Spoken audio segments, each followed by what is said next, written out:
Je vais donc enlever la géométrie cachée, affichage géométrie cachée, venir dans mon groupe et sélectionner cette face-ci. Je peux prendre également celle-là, mais je vais prendre celle-ci, CTRL-C, je sors de mon groupe, édition, coller sur place. Je prends mon outil décalage et je viens simplement la décaler comme ceci, et je vais lui dire que je veux un décalage à, mettons, 45. Vous voyez, j'ai créé quand même un plateau assez grand. Je vous montre l'ensemble du modèle. Voilà. Je vais pouvoir ici l'extruder et faire quelque chose d'assez haut. Alors, on va pouvoir l'extruder, mettons, à 20. Faire quelque chose d'assez gros. Alors, à 20, c'est peut-être un peu beaucoup. Donc, vous allez l'extruder à 15. Moi, je reviens vers le bas et je tape 5 pour enlever 5. Et maintenant, je suis à 15. Je vous remontre. On clique et on peut redonner une mesure. Vous voyez, ici, si je tape 15, j'augmente de 15 le volume complet de mon cylindre. Je reclique ici, je donne le sens de direction, je tape 15 et je réduis de 15. Je vais également venir chercher, avec ma commande décalage toujours, je peux venir me positionner par exemple ici et lui dire que je veux un décalage en me positionnant correctement sur les axes jusqu'à la taille de ce plateau-ci. Je clique et je vais faire un décalage cette fois-ci à 20. Voilà la forme du dessous de ma table. Je vais pouvoir venir dessiner un plateau. Alors, la dimension du plateau, je reprends l'outil décalage et je viens simplement dessiner un plateau relativement grand. Alors, si je veux un plateau de 50 cm, au vu des tailles, il faudra de toute façon diviser par 10, donc je fais un plateau de 5 mètres. Donc 500, je tape 500 au clavier et je clique sur Entrée. Je l'extrude également à 20. Alors ça va peut-être faire un petit peu léger, je l'extrude à 35. Voilà, comme ceci. Et je me dis qu'il est un petit peu grand. Je vais donc revenir en arrière, CTRL-Z, CTRL-Z et CTRL-Z. Je reprends mon outil décalage, vous voyez, je ne m'embête pas. Et cette fois-ci, je vais lui dire que je veux un plateau à 400. Ça me semble beaucoup mieux.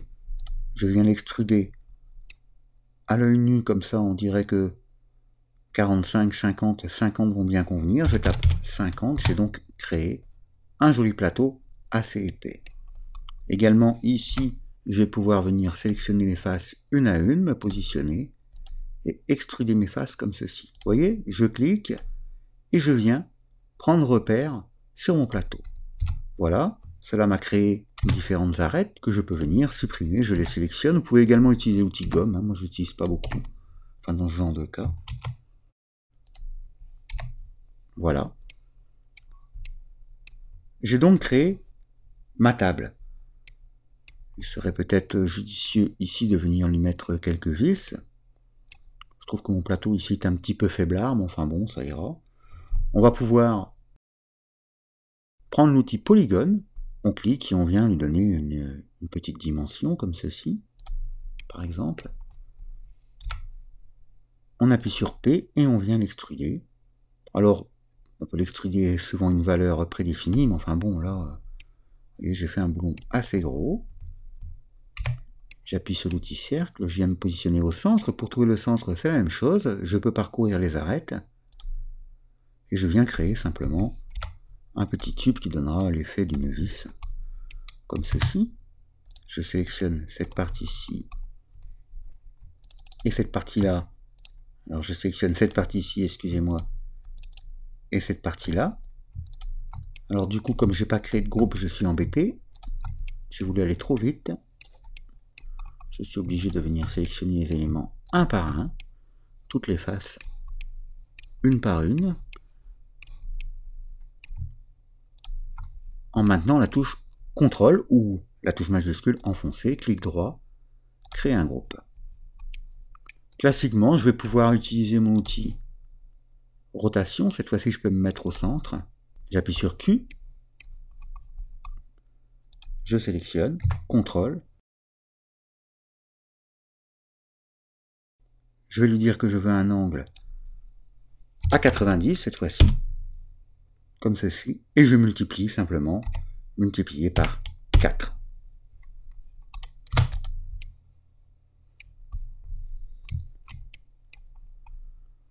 Voilà, nous pouvons venir avec Rune Corner. Alors je sélectionne l'intégralité ici, clic droit, créer un groupe. On peut relancer Rune Corner comme nous l'avons fait au début de ce tutoriel. Je sélectionne mes arêtes, par exemple cette arête-ci et cette arête-là. Je peux venir le faire en dessous si ça m'amuse, ou pas, c'est à vous de voir. Je clique sur le Rune Corner, ici l'offset est à 1 cm. Vous voyez ce que ça va donner, c'est vraiment pas grand chose comme cassure. Je vais peut-être le régler pour vous montrer à 2 cm, je tape simplement 2, je clique sur OK, je valide dans le vide, et il me le calcule. En quelques secondes, il m'a créé, vous voyez la petite cassure ici. Nous allons maintenant pouvoir cacher cette partie-ci et cette partie-là, cette partie-ci et cette partie-là, en cliquant droit et en venant les masquer. On peut également venir sélectionner nos boulons si on veut. Je vais utiliser ici l'outil pour extruder les surfaces courbes. Alors on peut le faire, on peut tout faire avec le premier, mais il faut faire des réglages. J'ai pas envie de faire perdre du temps avec ça. Là il est pré-réglé. Push-pull arrondi, je clique. Je viens simplement sur une face comme ceci. Vous voyez, je maintiens le bouton de ma souris enfoncé et je viens de donner une dimension. Alors ici c'est un petit peu beaucoup. Je tape 3 pour 3 cm, je valide et j'ai fait une extrusion générale de 3 cm vers l'extérieur. J'aurais pu le faire vers l'intérieur. Ici je vais faire la même chose, je maintiens ma souris enfoncée, je relâche, je tape 3 et j'ai extrudé. Nous avons donc maintenant des plaques qui sont relativement épaisses. Cela donne du volume en fait à notre sphère. Et nous allons pouvoir utiliser par exemple celui-ci. Je me positionne ici et vous voyez, je peux venir réduire. Vous voyez, je maintiens toujours le bouton gauche de ma souris enfoncé et je relâche. Vous voyez, il me l'a réduit. Je peux également venir faire ce genre de choses pour l'élargir. Et je reprends mon outil avec le petit R, ici. Je me positionne sur la face, ici. Et de la même manière, je peux venir faire un petit peu ce que je veux. Je crée par exemple cette partie-ci. Vous voyez que j'ai créé une face à l'intérieur de ma face.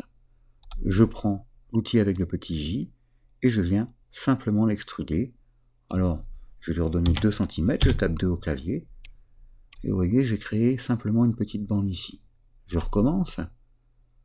Je positionne sur la face, comme ceci. Je viens lui donner une épaisseur. Alors là, je l'ai pas calculé, on l'a fait à la main. Comme ceci. Je reprends mon outil avec le J et je viens lui donner une épaisseur de 2 cm. Je tape 2 au clavier et vous voyez, j'ai créé une surépaisseur. Alors, libre à vous de modifier absolument tout comme vous avez envie pour que tout soit à votre guise. Une fois que j'ai terminé, je peux cliquer sur Édition, Révéler tout. Et voilà le résultat. Je peux également venir ajouter, si je veux, ici dans mes composants, des petites billes. Alors là, je les place vraiment manuellement, comme ceci, voilà.